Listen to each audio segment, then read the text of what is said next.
Before the iPhone, there was Nokia.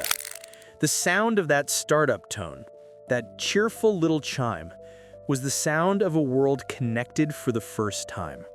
Your first text, your first ringtone, your first photo. Nokia wasn't just a phone company. It was a friend in your pocket. Indestructible, simple, trusted. But one day, the world changed, and the king of mobile didn't just lose the crown, it lost its soul. This is the story of Nokia's heartbreak, the day the future hung up.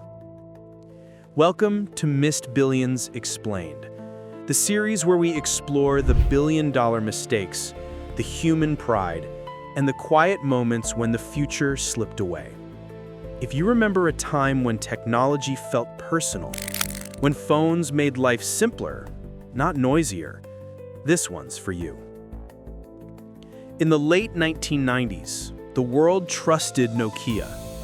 Every home, every pocket, every generation had one. From the chunky 3210 to the iconic 3310, these phones weren't just gadgets, they were companions. They survived drops, rain, and teenage rage.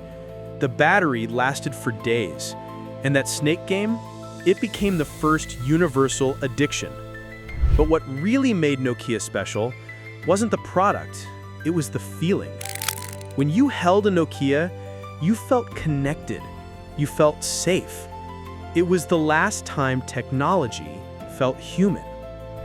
Inside Nokia's headquarters in Espoo, Finland, the energy was electric but quiet. A culture built not on flash, but on craftsmanship. Engineers obsessed over reliability. Designers cared about how a phone felt in your hand. Their goal wasn't to chase trends, it was to make something that worked. It was humble innovation, and it worked, better than anyone imagined. By 2005, Nokia controlled 40% of the global phone market. They were untouchable, a Finnish company leading the world's digital future. But inside those walls, something else was brewing. A silence, the kind that comes before the fall.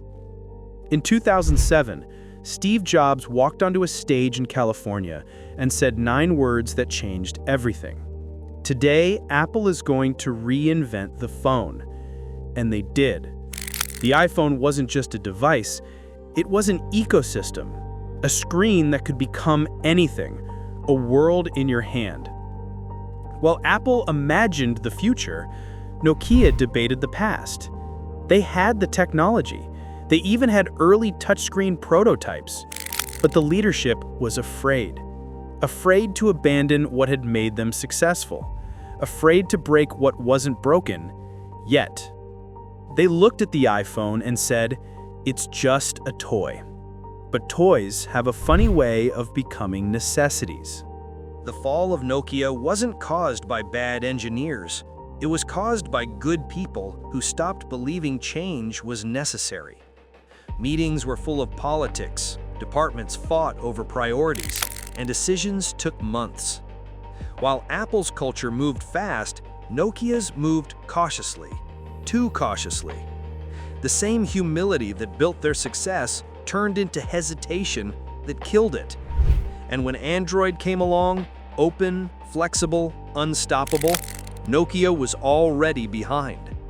Their phones still worked perfectly. They just didn't feel like the future anymore. By 2011, the writing was on the wall. Nokia's market share had dropped below 20%. Their CEO publicly admitted the company was standing on a burning platform. Inside the company, employees cried. Literally. They weren't just losing jobs, they were losing something sacred.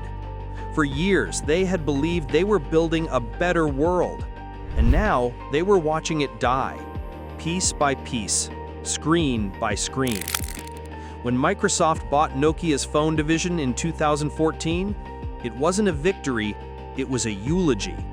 The world's most trusted phone brand was gone. The ringtone that once symbolized the future became an echo of the past. What if Nokia had listened to its own engineers? What if it had believed in its own innovation instead of protecting its legacy? They had the parts, touchscreens, early apps, mobile internet.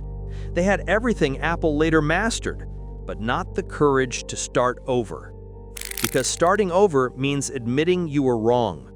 And sometimes it's not ignorance that kills a giant, it's comfort. Nokia's story isn't about failure, it's about fear. The fear of letting go, the fear of saying goodbye to something that worked, even when you know it won't work forever. They forgot that success doesn't protect you from time, it only buys you a little of it. And that's what makes Nokia's fall so human. It wasn't greed, it wasn't arrogance, it was love. Love for what they had built. But love without adaptation always ends in heartbreak. Nokia didn't just lose a market, it lost a generation's trust. But somewhere in that silence, in that final chime of the ringtone we all remember, is a reminder that the future doesn't wait for anyone. It calls, and if you don't pick up, someone else will. Thanks for watching Missed Billions Explained. If you enjoyed this story, hit like, subscribe, and tell us which fallen icon you want next.